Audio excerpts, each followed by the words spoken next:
Hey, what's up? So today in this video, we're going to be looking at how to fix your Fire Stick remote not working, not responding. Basically, we're going to have to reset this bad boy. Now, I don't know why it does this. As you can see, there's no like LED, nothing. Last time it stopped working, the LED was working, but nothing was working other than the power off button. So if I hit that, as you can see, like the power off button turns off the TV.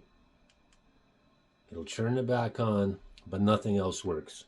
So if you're getting that same situation, don't worry, it's not your batteries. If it was your batteries, you wouldn't even be able to turn it off. But we're going to go ahead and try to fix this bad boy. So the first thing you're going to want to do is, I can't move the camera and everything because it's on the tripod, but my Fire Stick's plugged in the back of the TV. This is the Ethernet adapter for it. So I'm basically going to follow this into the outlet that it's plugged in. And what you're going to want to do is unplug the Fire Stick. So I have unplugged it from the power outlet. And then from here, what we want to do is take the remote.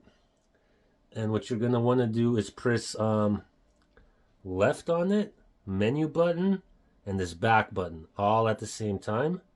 So 1, 2, 3, and hold it for 12 seconds. 1, 2, 3, 4, 5, 6, 7, 8, 9, 10, 11, 12, 13, just for the heck of it.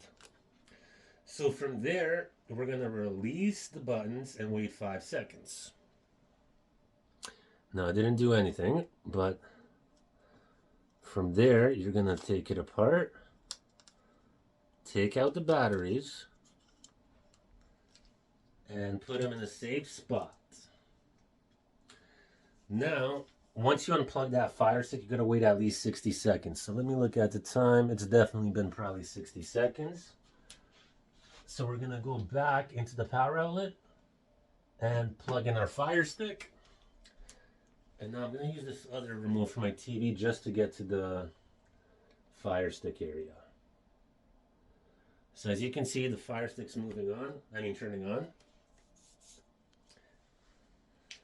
And now we're going to wait for the screen, and it's going to say that your remote can't be detected.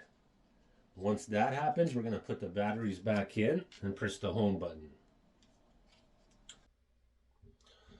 Okay, so after plugging it back in, it took maybe a minute, minute and a half, maybe 2 minutes, I don't know, but you got to wait it out. And that's what will pop up. We cannot detect your remote. So what you're going to want to do is put your batteries back in. As you can see, I've already slid one in. I'll put this, put this other bad boy in. Got our batteries. I'm going to close the remote. And then we're going to press the home button, which is right below down there. So as you can see, the LED actually did something. It blinked blue. And now it says remote connected. Now if you do that and it still doesn't work, then what you're going to want to do is hold the the home button for like 10 seconds, let go, and then it's repair. But for us, it did it just like that. So as you can see now, the remote works. I can move around.